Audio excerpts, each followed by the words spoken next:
रूही की कोशिश आखिर रंग लाई। समर और जूही के बीच की दूरियां मिटने लगी थीं। लेकिन इसी दौरान घर में एक ऐसा खुलासा हुआ जिसने सबको झकझोर कर रख दिया। सुबह की पूजा के वक्त जब रूही खाटू श्याम बाबा की आरती कर रही थी तो एक ख्याल उसके मन में बार बार दस्तक दे रहा था। समर और जूही के तलाक के पीछे की सच्चाई अब और छुपी नहीं रहनी चाहिए।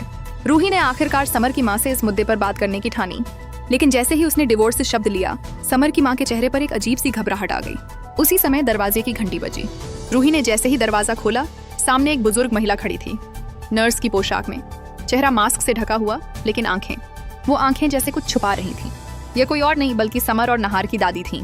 वही दादी जिन्हें कभी घर से निकालकर मानसिक अस्पताल भेज दिया गया था।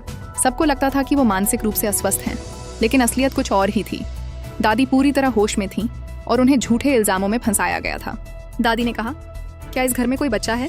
मैं बच्चों की देखभाल करती हूँ। रूही थोड़ा हिचकी, लेकिन फिर अपने बच्चे को उनके पास भेज दिया। दादी ने बच्चे को दवा दी, लेकिन रूही को उनकी आंखों में कुछ अजीब सा दिखा, जैसे वह किसी गहरे रहस्य को पढ़ने की कोशिश कर रही हो। इधर दूसरी ओर सोनी और जूही की दादी मिलकर रूही को घर से बाहर करने की योजना बना रही थी। पर रूही के हाथ लग गई एक पुरानी फाइल, समर और जूही के तलाक की। लेकिन फाइल में जो दस्तावेज थे उन पर साइन और तारीखें मेल नहीं खा रही थीं। रूही को समझ आ गया, ये तलाक एक सोची समझी साजिश थी। तभी एंट्री होती है सिया की, समर की पुरानी दोस्त। सिया बताती है कि उसने खुद सोनी को उन दस्तावेजों से छेड़छाड़ करते हुए देखा था।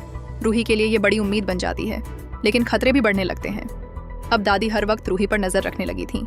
रात के समय रूही ने देखा कि दादी अपने कमरे में कुछ अजीब सी क्रिया कर रही हैं, जैसे किसी तंत्र विद्या का हिस्सा हो। रूही को अब पूरा यकीन हो गया था कि दादी सिर्फ बदला लेने नहीं, बल्कि इस घर को डर और भ्रम में धकेलने आई हैं। अब रूही ने ठान लिया, वो चुप नहीं बैठेगी। वो एक एक झूठ का पर्दाफाश करेगी, चाहे उसकी कीमत कुछ भी हो। समर और जूही के बीच भी धीरे धीरे वो दूरी कम हो रही थी। जूही ने एक दिन पूछा, सोचा था हम इस तरह अलग हो जाएंगे? समर ने जवाब दिया, नहीं, लेकिन अब मैं हर सच्चाई जानना चाहता हूँ। रूही उनके बीच की खाई भरने की कोशिश कर ही रही थी कि सोनी एक नई चाल चल देती है, घर के जेवर गायब कर देती है और इल्जाम रूही पर लगा देती है। पर इस बार मामला अलग था। दादी खुद सामने आती हैं। वो कहती हैं, इस घर की असली बहू रूही है। जिसने इसे हटाने की साजिश की वही असली दोषी है। घर वालों के लिए ये किसी बम के फटने से कम नहीं था। सोनी और जूही की दादी का चेहरा सामने आ गया।